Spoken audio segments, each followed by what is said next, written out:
WhatsApp guys, কি অবস্থা, কেমন আছেন? আশা করি খুব খুব ভালো আছেন। আজকে আমার প্রিয় শহর নারায়ণগঞ্জ সিটি আপনাদেরকে ঘুরে দেখাবো।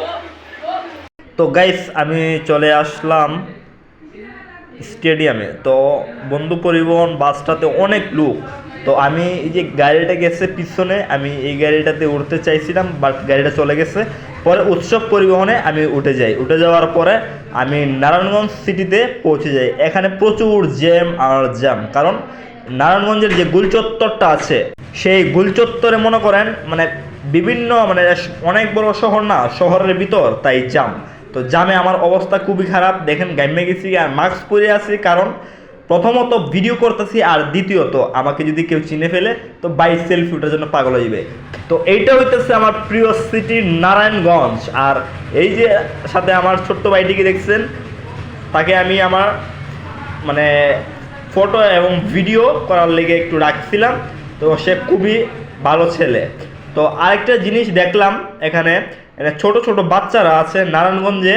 এই যে এই বাচ্চাটা বেলুন বিক্রি করে, এই বেলুন মাত্র 30 টাকা। আমি যখন নারায়ণগঞ্জে যাই তখন মনে করেন এগুলা দেখি, পথে শিশুরা অনেক কিছু বিক্রি করে দেয়। এটি দেখে ভাই খুব খারাপ লাগে, কারণ ওদের এখন লেখাপড়া করার বয়স, তো তারা এটা বিক্রি করছে। আমার কাছে খুবই খারাপ লাগে। আর ভাই, আপনারা যদি নারায়ণগঞ্জ সিটিতে যান তাহলে দেখতে পাবেন কত শিশুরা অনেক কিছু ফুল বিক্রি করছে, বেলুন বিক্রি করছে।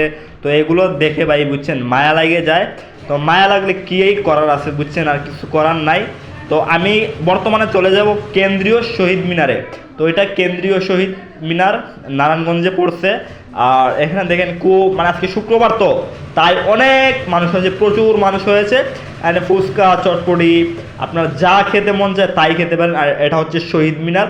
এখানে 21শে ফেব্রুয়ারি ছাত্রছাত্রীরা ফুল দিতে আসে। আর এমনিতেও এই জায়গাতে অনেক মানুষ হয় শুক্রবারে, কারণ শুক্রবার হচ্ছে ছুটির দিন। তো ছুটির দিনে অনেকে আসে। আর এখানে আমি ফুচকা খাইলাম, দেখেন খুবই ভালো লাগলো ফুচকাটা খাইতে।